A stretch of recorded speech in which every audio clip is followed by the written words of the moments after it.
Hello everyone. So today I'm going to be making hot chocolate while also talking about the cultural impact of hot chocolate and how it came about, and especially how the hot chocolate that people used to have back in the day versus how we have it now has significantly changed over time.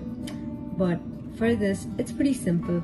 All you need is milk, and you can use milk replacements if you are allergic to dairy products, that is. So soy milk, almond milk, anything works. I am not allergic, so I just use whole milk. Sugar, you wouldn't need a lot because it's already sweet. A chocolate bar of any kind, preferably one without any sort of nuts or anything, so just plain milk chocolate. And I actually prefer 70% dark chocolate. It tastes better, but yeah. And some sort of cocoa powder. You can use like regular hot chocolate powder, that comes as well. That's what this is.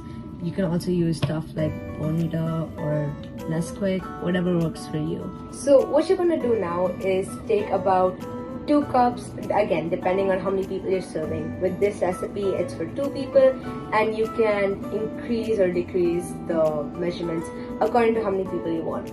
So this is roughly the size of the cup that I'll be using, and I've poured about 2 cups of milk into this pan, and my heat is on. It's about a medium to low heat. My bad. And yeah, I'm just gonna let the milk come up to about, not a boil, but hot enough so the chocolate melts. The chocolate can melt as well. And what I've done for the chocolate is I've cut it up into this small bar, but as I'm putting it in, I'm going to break it into smaller pieces so that it's going to be faster to melt. So, fun fact about how hot chocolate used to be made back in the day. Their recipe was actually not sweet at all, and it wasn't even hot. It was actually the Spanish people used to prefer their chocolate milk or that recipe to be iced, and it was also spicy. They would add spices, chilies, just to make it a bit more refreshing for the summertime. It's an enjoyable dish that everybody likes and enjoys. And I'm just going to be adding 2 teaspoons of sugar just to sweeten it up a bit.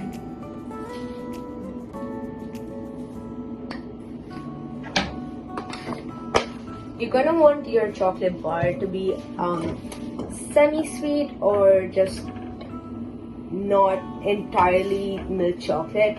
I personally prefer 70% dark chocolate.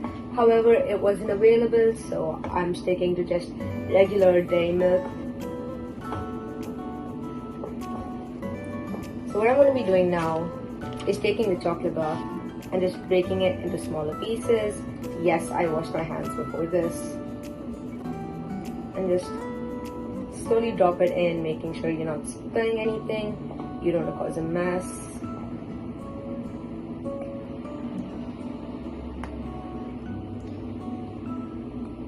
What this essentially does is just makes it a bit more thicker and more sweet, but making it using dark chocolate instead gives it a bit of more flavor that's going to be more enjoyable.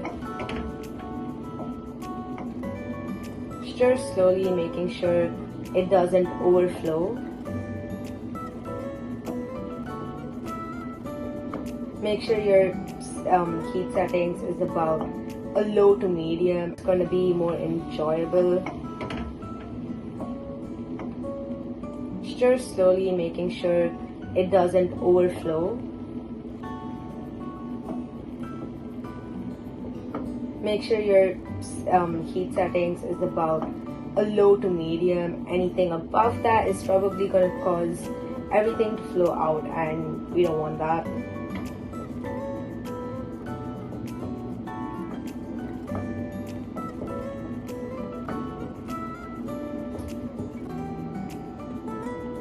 You can prepare whipped cream, marshmallows, sprinkles. A lot of people I know use peppermint or just candy canes to garnish the milk. I personally don't like all of that and think it makes the hot chocolate too sweet. But you could use whatever you want to just sort of garnish it and decorate it.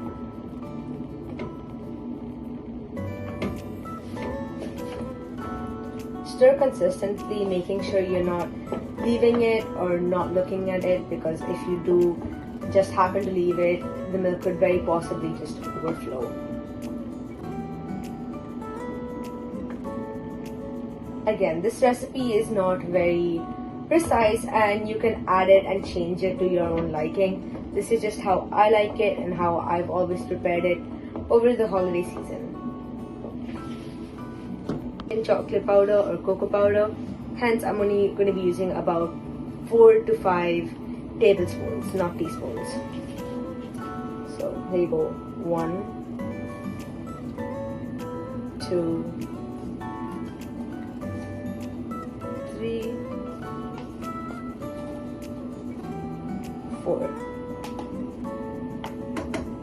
That's just what I've added for now, and I'm going to be taking a wooden spatula to stir it all up. I would be using a spoon otherwise in a regular circumstance, but I don't want it to burn off. And just start slowly mixing it in, making sure everything's mixing together well.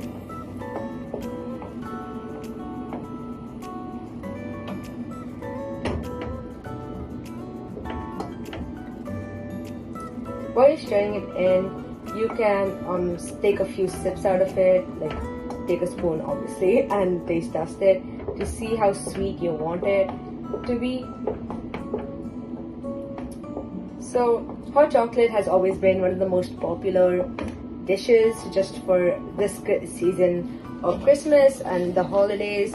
It's an enjoyable dish that everybody likes and enjoys. And I'm just going to be adding 2 teaspoons of sugar just to sweeten it up a bit. Once you think everything's stirred in well, take your cup and place it with a strainer and slowly pour in, making sure not to spill.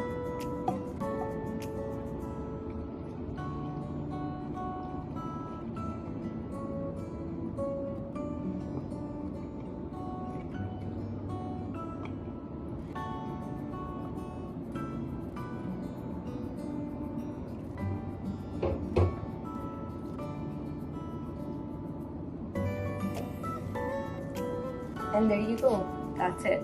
Hot chocolate. Hope you enjoyed.